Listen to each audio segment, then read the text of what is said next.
આજના સમયની મોંઘવારીમાં મોંઘાદાટ લગ્ન સમારંભો ગરીબ પરિવાર માટે બોજરૂપ બન્યા છે। ત્યારે સુરત શહેરની એસવીજી સંસ્થા અને યુવક મંડળ દ્વારા સમૂહ લગ્નનું આયોજન કરવામાં આવ્યું હતું। આ પહેલનો મુખ્ય હેતુ લગ્નમાં થતા બિનજરૂરી ખર્ચાઓને અટકાવવાનો હતો। તો સમૂહ લગ્નથી ગરીબ દીકરીઓના પિતાને આર્થિક ભારણમાંથી મુક્તિ મળે છે, જેને લઈ સમૂહ લગ્નનું આયોજન કરવામાં આવ્યું હતું। ત્યારે આ ઉત્તમ સેવા કાર્યનો લાભ 150થી વધુ પરિવારોને મળ્યો છે। તો સંસ્થા દ્વારા નવદંપતીઓને કરિયાવરમાં ઘરવખરીનો સામાન પણ ભેટમાં આપવામાં આવ્યો હતો। તો દેખાદેખીના બદલે સાદગીપૂર્ણ લગ્ન એ સમાજ માટે પ્રેરણાદાયી ઉદાહરણ છે। ત્યારે આ કાર્ય ગરીબ દીકરીઓ માટે આશીર્વાદરૂપ અને સામાજિક સાચી સેવા છે।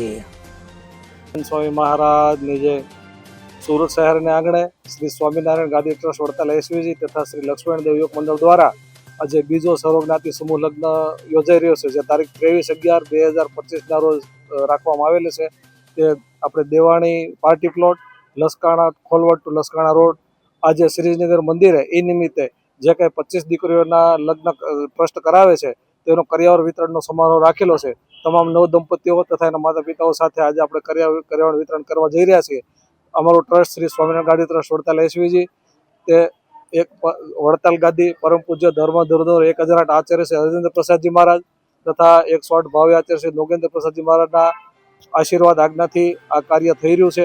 અમારા ટ્રસ્ટમાં વિવિધ કાર્યક્રમો વિવિધ થતા રહે છે, જેવા કે બ્લડ ડોનેશન કેમ્પ, ગાયો ઘાસચારા માટેની વિતરણ વ્યવસ્થા, પંખીઓના કુંડા વિતરણની વ્યવસ્થા, સામાજિક રીતે ગરીબ વિદ્યાર્થીઓ તેની ફી શિક્ષણ ફી આપવાની, જે આર્થિક સ્થિતિ ખરાબ હોય, મોટા દવાખાના હોય એની પણ આપણે સામાન્ય મેડિકલ હેલ્પ કરતા હોઈએ છીએ।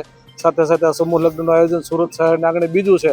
આમ તો અમારા 15મો 16મો સમૂહ લગ્ન ઉત્સવ છે, પણ અલગ અલગ ગોધરા, રાજકોટ, વિવિધ સિટીમાં આપણે કરેલો છે। સુરતમાં કન્ટિન્યુ બીજો છે। અત્યારે 25 દીકરીઓને દાતાના સહયોગથી જે કાંઈ મળ્યું છે એ પ્રમાણે દીકરીઓને 122 વસ્તુ અર્પણ કરીએ છીએ।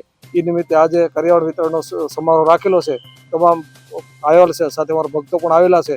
અમારે 160થી વધુ સ્વયંસેવકો છેલ્લા 6 મહિનાથી મહેનત કરે છે। એ મહેનતના અંત્યનું પરિણામ ખૂબ અત્યારે સરસ બધું ગોઠવાઈ ગયું છે। અસ્તુ, જય સ્વામિનારાયણ। આપણે આર્થિક રીતે જેના મમ્મી પપ્પાની આવક ખૂબ જ ઓછી હોય, નોમિનલ હોય અથવા તો પપ્પા ન હોય એવા પરિવારને પસંદ કર્યા છે, જેના આર્થિક પરિસ્થિતિ ખૂબ ખરાબ છે। સુરતમાં રહેવાનું મકાન પણ ના હોય, ગામડે આવકનો કોઈ સ્ત્રોત જમીન ના હોય, સ્ટ્રગલ ખૂબ કરતા હોય એવા પરિવારની દીકરીઓનો સમાવેશ કર્યો છે। નરેશ સિમરણ સાથે CN24 ન્યૂઝ, સુરત। હવે જુઓ દેશ દુનિયાની તમામ ખબરો તમારી આંગળીના ટેરવે। ઉઠાવો મોબાઈલ અને ગૂગલ પ્લે સ્ટોર પરથી ડાઉનલોડ કરો અમારી CN24 ન્યૂઝ મોબાઈલ એપ।